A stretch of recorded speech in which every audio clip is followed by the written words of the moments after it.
it's always a pleasure to be in Skopje because I find the intensity of thought that you're cultivating here especially interesting and relevant and important.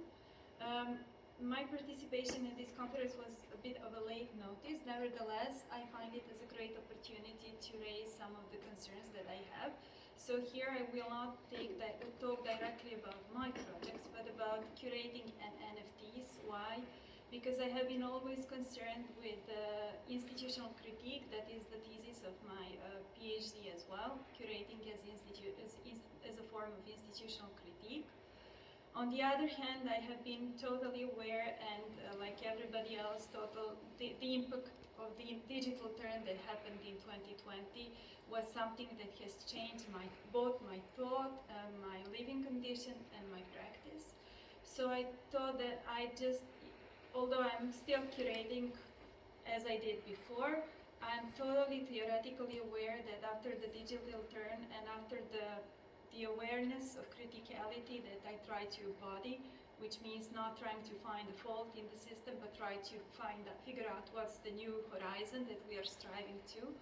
I have understood that there is something in the NFTs, for those who are not aware of the NFTs, that something in the non-fungible tokens that's totally changing the practice of curating. NFTs have been a hype 1.5 years ago. The hype is subsiding after the crash that occurred to the cryptocurrencies in May 2022. However, as a curator, I'm still very much seduced by what NFTs can offer, while on the other hand, the brick and mortar of the institution of art, being totally grounded still in the traditional order of things, is something that I'm trying to not avoid, but at least to transform. So let's see why my interest in NFTs and curating. So this is not about curating the NFTs, it is how the practice of curating NFTs before could change the practice of traditional curating. But before I continue, I just want to ask you how many of you are hungry? And how many of you are cold? Okay, so I'm going to try to make my point as fast as I can. So what are the NFTs? NFTs are a post-art discourse. And you will see why in the next slide. But they're also a new genre of art. They're a form of cultural actualization corresponding to the ongoing acceleration supported by the commons that started from the below, aiming to also transform the art institution. For example, here in the audience we have one artist from Skopje, Macedonia, who has been super successful in the NFTs, but he does not belong to the realm of art at all. He comes from the realm of coding, programming, etc. So that's what I mean by the guerrilla attitude of the community that supports the NFTs, that they have emerged from below, and they have emerged from a particular common that the art institution is not always aware of. So NFTs are always community-based, and they are the embodiment of the guerrilla network attitude. And they're always looking for the alternatives from the traditional art institution. This is said by a curator who has been curating in the traditional art institution. But when you ask many people who are involved in the NFT community, they would totally try to ignore the institutional art.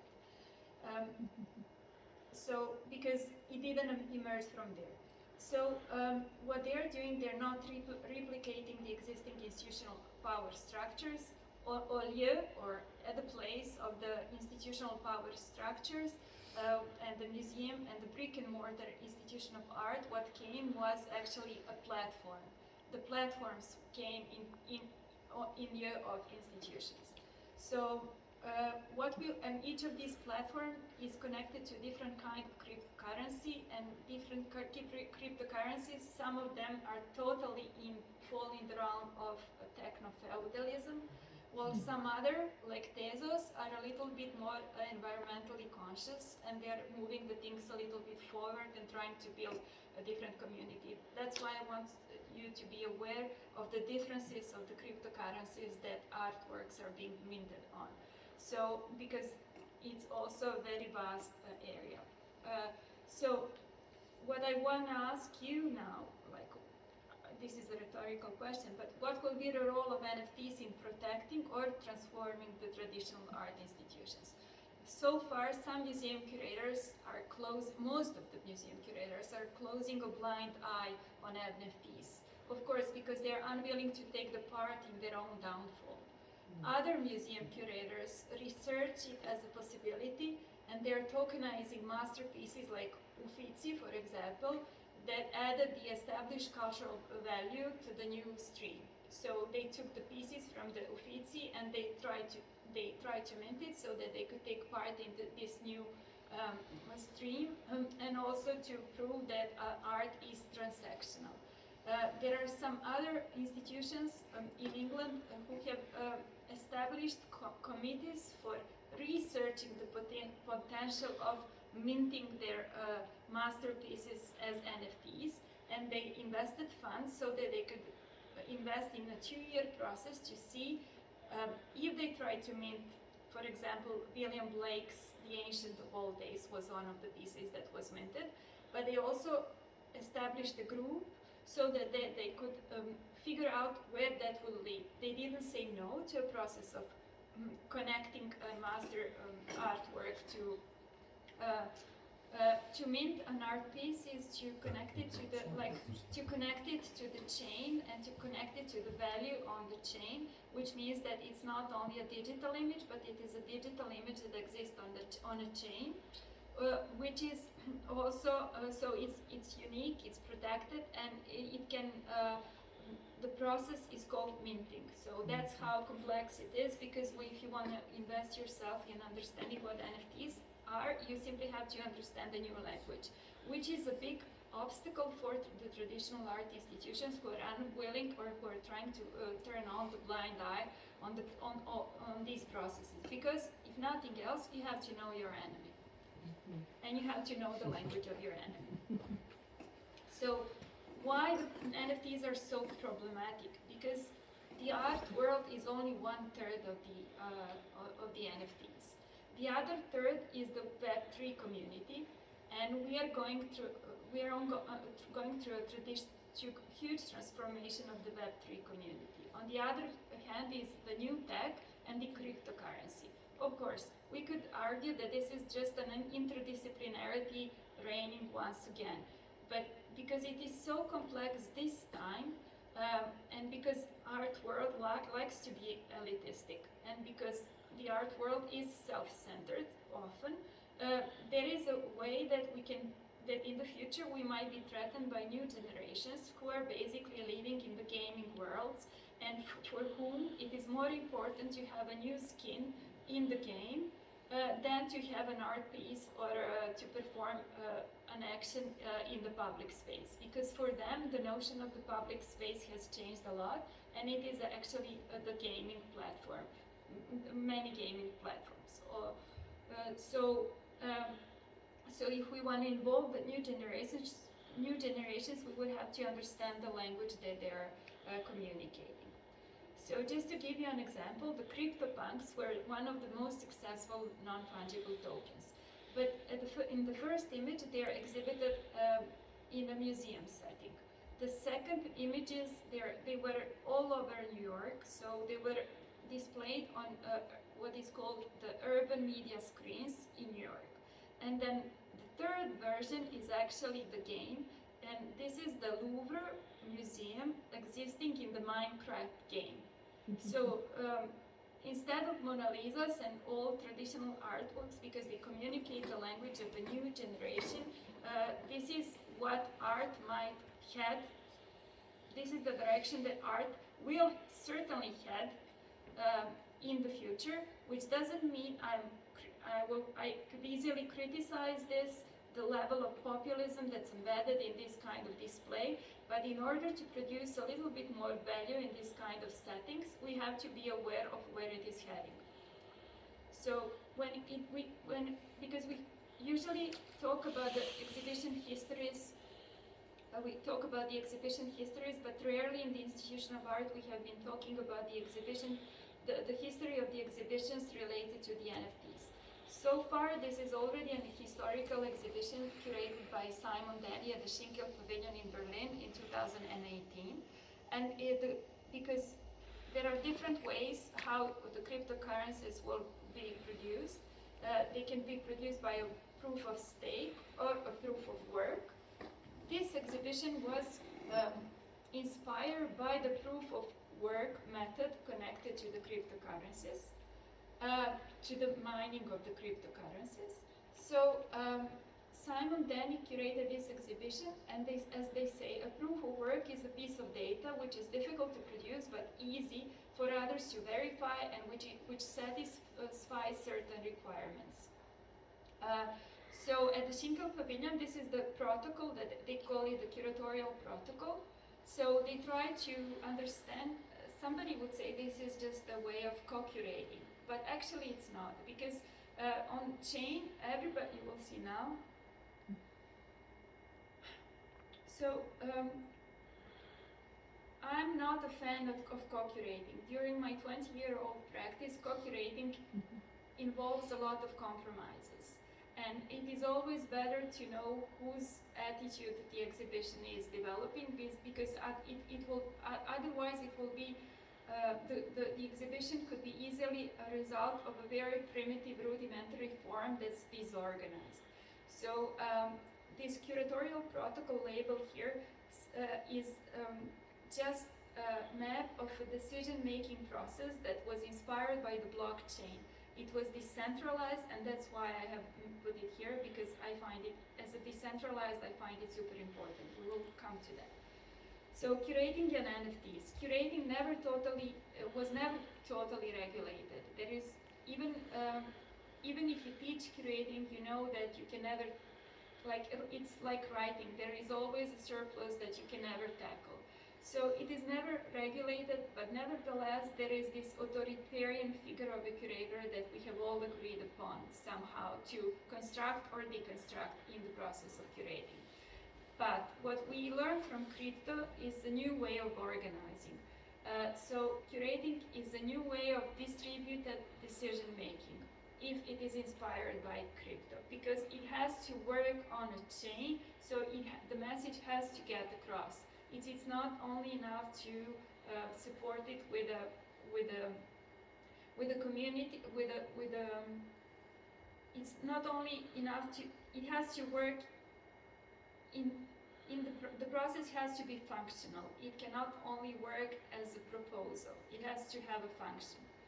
So NFTs are a new genre, and protocols behind it are a new instrument. So because every NFT has a code, a written protocol behind it, there is still a lot of place for improvement. But if we want to understand curating, we know that unlike traditional art, there are really coded protocols behind it that we have to take in consideration. So, so how can we think of decentralization and autonomy to some extent? Because of the decentralized mode of curating, NFTs are often cutting off the middleman, which is a curating. There is a huge debt of expertise that's happening. Curator is mirroring the fact that online artworks are code generated on the blockchain. That's what happened with the proof of work exhibition. So what's also important when we curate NFTs is we have to be aware that they are part of a movement and not an object-based experience. So the question for curators in the future is, if we put an NFT on the wall, we are just showing, it just remains on a level of representation. But it doesn't say anything about the community. But then if the community is immaterial, how will we as curators communicate the immateriality of the community? That's what's different and what we have to become aware of. So what's a plus with the NFTs is the fact that the opacity of the traditional art world, I'm here referring to the sales in the traditional art world, they're very opaque very often. So the opacity of the traditional art world becomes a little bit more transparent with the NFT, since they involve provenance of context and displaying on-chain, the unchangeable record. So we can always know the provenance of an artwork, which is unlikely to happen in many collections, especially in the Balkans, where the art market exists in a super gray area. Many would even say that it doesn't exist because in order to protect it. But from my experience, it exists more than ever. And the transactions are huge, but it's in the gray area. That's impossible to happen with the NFTs because the opacity is not present. So although there are mega improvements in terms of protocols behind the NFTs yet to be made, these protocols are also showing us that we should be a little bit more responsible, even if we continue the traditional ways of curating.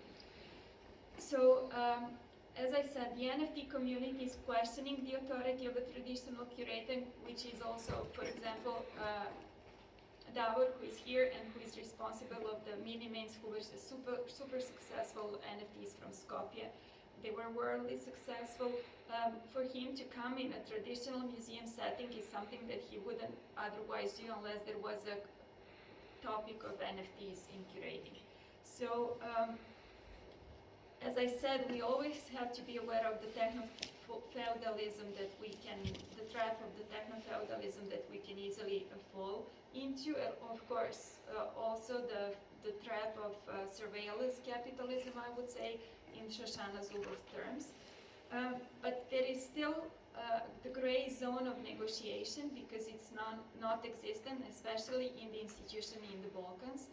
And I think these negotiation tactics should be established because I think until we really know where it is heading, both NFTs and the traditional institution of art, we still have to negotiate a lot because the digital turn has happened and because the humanities as such, without the prefix digital humanities, they won't be able to go on forward because we all live, we're cultivating the generations living in the digital, meaning simultaneously living in the digital and the physical.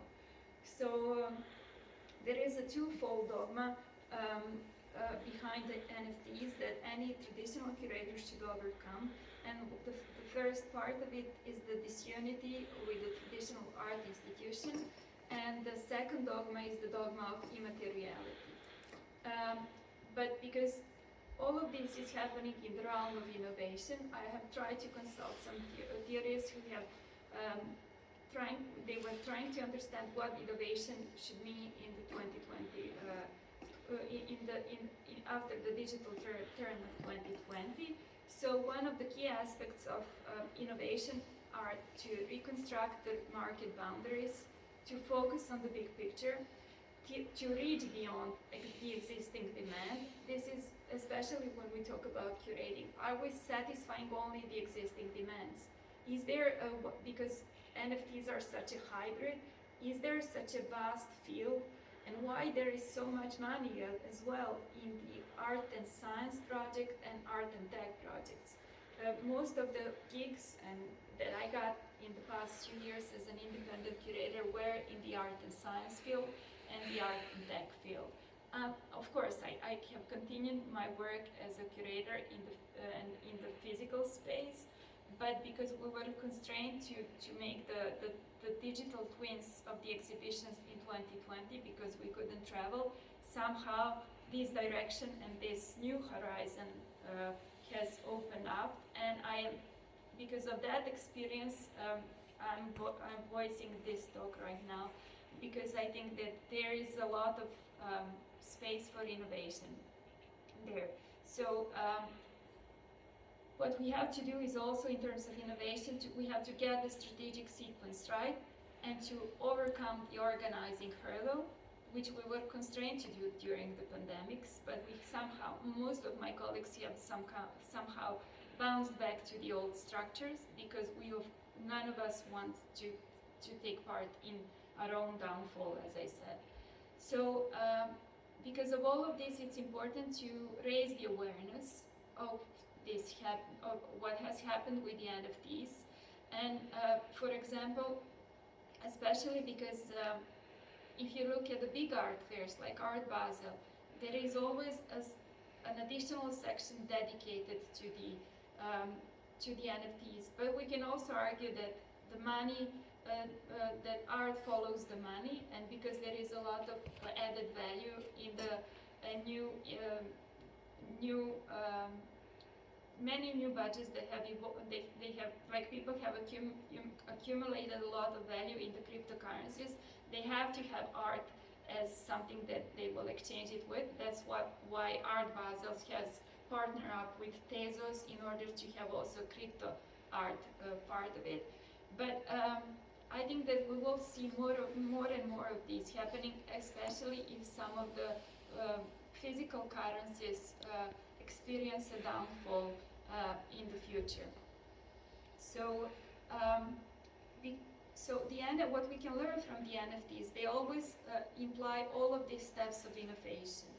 But what they are also doing is that when some of these aspects experience a fallout, the NFTs, they bounce back to the traditional art institution. For example, when they cannot build up on the community anymore, because the community is limited, they will try to penetrate the art institution. That's why also they will try to piggyback on the big fair, like Art Basel, for example. So I have experienced a lot of these piggybacking experiences of the NFTs every time they feel weak in the cryptocurrency section or the tech section. Then they want to use the commercial channels of the art world, the marketing channels of the art world. So there, I would also say that NFT community is somehow predatory in terms of the traditional institution of art, and because there is a lot of money generated in the cryptocurrencies and a lot of value, there will be more and more attempts to attack the traditional institution of art. When there is a downfall or in terms of innovation, they will go to the traditional art institution. On the other hand, the traditional art institution should also be aware of the enemy and should also understand what innovation is, and all of these steps in terms of innovation should be applied from the perspective of the traditional art institutions. When it comes about the types of the curatorial labor, there is this traditional labor for a premium fee that curators of the NFTs have been experiencing. Like, they would get a fee. For example, the Feral File has a call for curators. That's a big platform. I think they're Hong Kong based.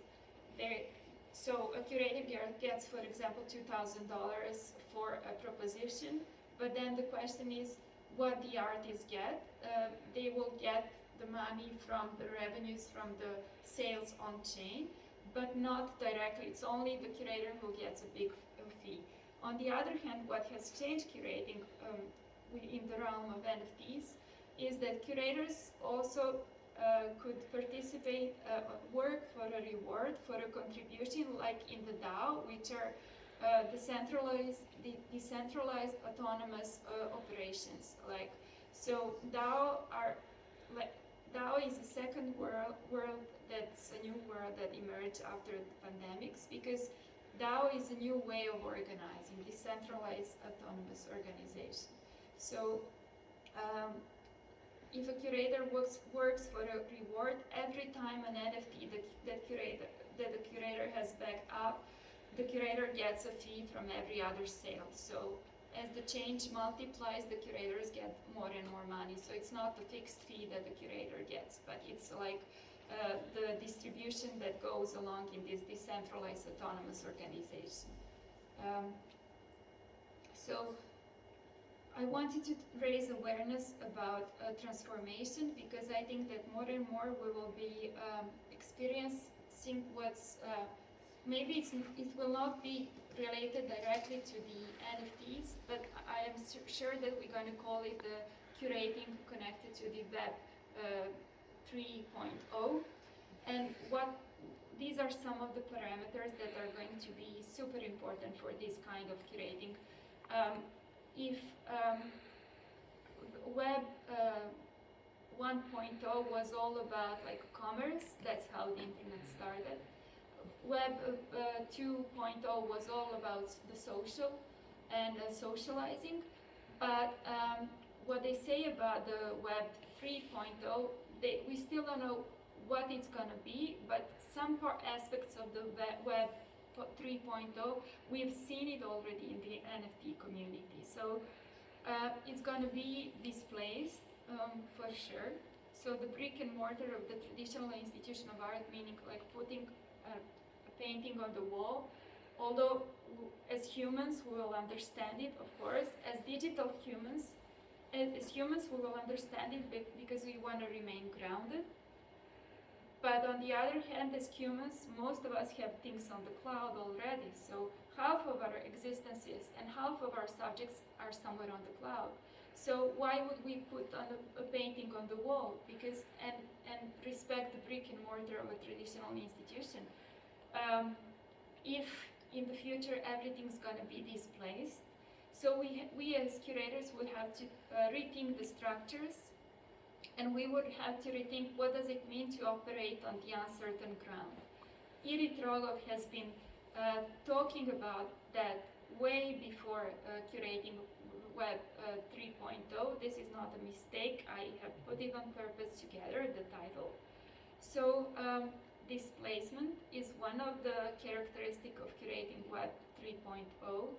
Decentralized, which means pushing back on the idea of curating as a centralized decision making, which doesn't mean that we're going to co-curate with humans. Maybe we're going to co-curate with artificial intelligence in the future.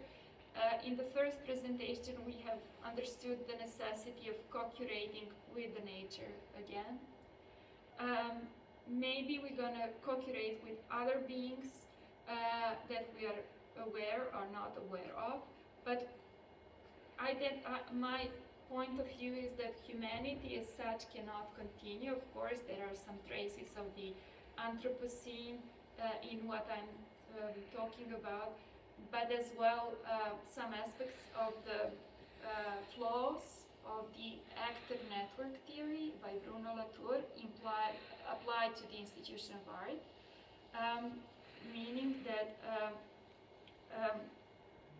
today we live in a post-truth era, in the era of post-work as well.